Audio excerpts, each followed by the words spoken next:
This is Geometry 6.1, similar figures, taking a look at the practice problems here today. The first three, we just need to draw some figures. So just make sure you can draw pretty much anything you want.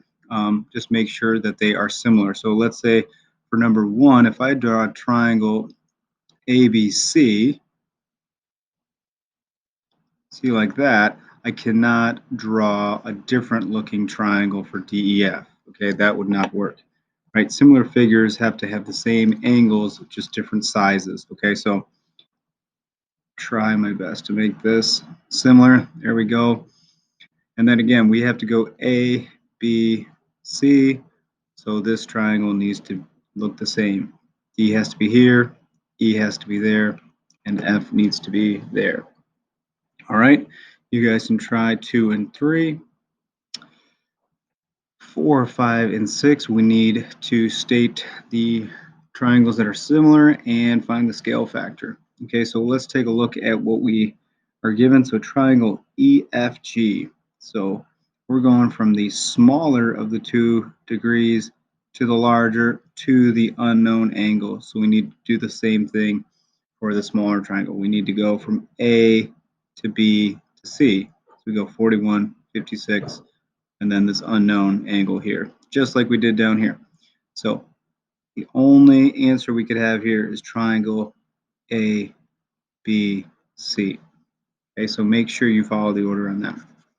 All right, now scale factor, we just need to find the sides that go together.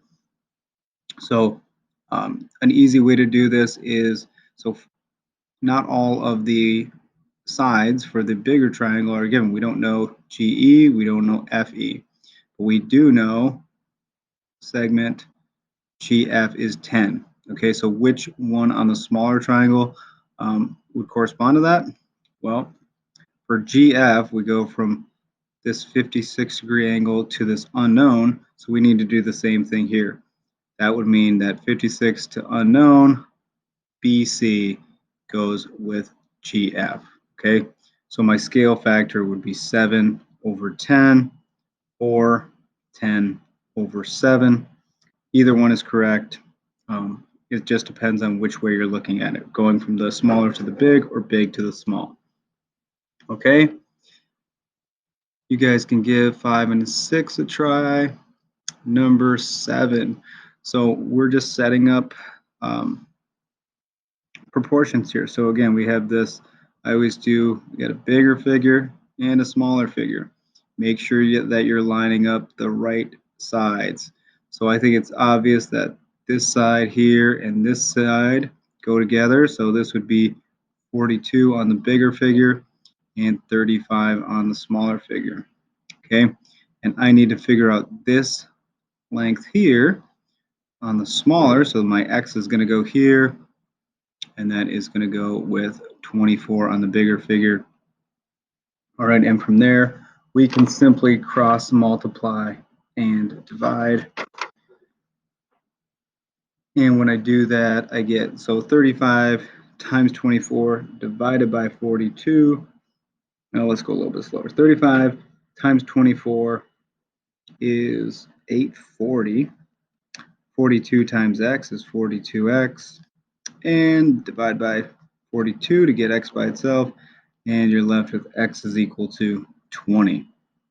All right, always kind of look at this to make sure this kind of makes sense. Does it look reasonable? I would say that definitely looks reasonable. Okay, so I do the same thing for 8, 9, and 10. Here I'll do number 9 as well because it's a little bit different. So we have an overlapping triangle here, right? We've got the smaller one, CRD, and then the bigger one, TRS. And I need to find this length here, okay? So we've got a smaller triangle and a bigger triangle, and I need to figure out this here. So that's going to be my X on the bigger triangle, and that will correspond with RD, this 30 unit length, okay, which is on the smaller triangle. And so now we just need to set up a proportion that we know from the big to small. So either we could look at CD and ST, or we could go RC and RT, so 27 and 36. So I'm going to do that one. 27 is on the smaller triangle and 36 is on the bigger triangle.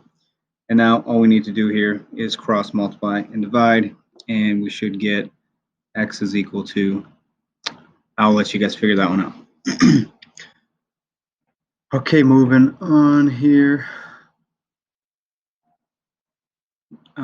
Pretty much the same thing here. We just have to do a little bit more work because we have x is equal to something, or we have an expression, not just x. So let's look at 11. Looks a little bit easier. Let's do 12. 12 looks a little bit tougher. Okay, so we're going to start it out the same way. We've got a smaller figure and a bigger figure.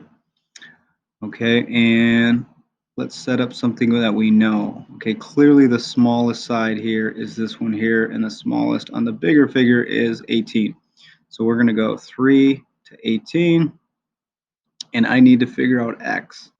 So I need this this side length on the bigger figure, so that's going to be 7x minus 8.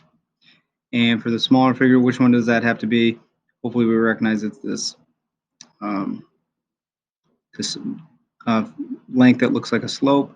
So it's going to be here for the smaller figure. And now we can just cross multiply and divide. So these two are going to go together. 8 times 18, which is 144. And 3 times 7x minus 8. So make sure you put that in parentheses so you know to distribute. 3 times 7x is 21x. 3 times negative 8 is negative 56. And now we just go ahead and solve this two-step equation. Oh, what did I do? Sorry, this is wrong. 3 times negative 8 is negative 24. So now we just solve this two-step equation. Just go ahead and add 24 on both sides. That cancels out, and we're left with 166 is equal 168. Man, I'm struggling with 168. Drop down the 21x. Divide by 21 on both sides to get x by itself, and we're left with x is equal to 8. All right, the rest seem about the same. Oh, looks like we're gonna have to factor for 15 and 16. So I'm gonna go ahead and do 16 for you. So start out small figure and the bigger figure. Looks like 3 goes with x, and x on the smaller figure goes with 2x plus 9. All right. Now we cross multiply. X times x is x squared, and 3 times 2x plus 9. Distribute it out. We're left with 6x plus 27. Drop down the x squared. Remember, here's this the step that students get tricked up on. You need to set this equal to 0, so I'm going to subtract 6x and 27. So I'm left with, and then if you do it on one side, you got to do it together. So I'm left with x squared minus 6x minus 27 is equal to 0. So now we can factor this out. We're looking for two numbers that multiply to equal negative 27 and add up to equal negative 6. So how many ways can I multiply to 27? I can either do 27 times 1 or 3 times 9. And so clearly the pair of numbers that we have to use here is 3 and 9, because we can manipulate the signs to get that to equal to negative 6. All right, so the negative 9, or the 9 has to be negative, the 3 has to be positive. And last thing, so just make sure we're actually figuring out the x value. So what would x have to equal? X minus 9 equals 0. So x would have to equal positive 9, or what number plus 3 equals 0? That would be negative 3. So there's your two options for x.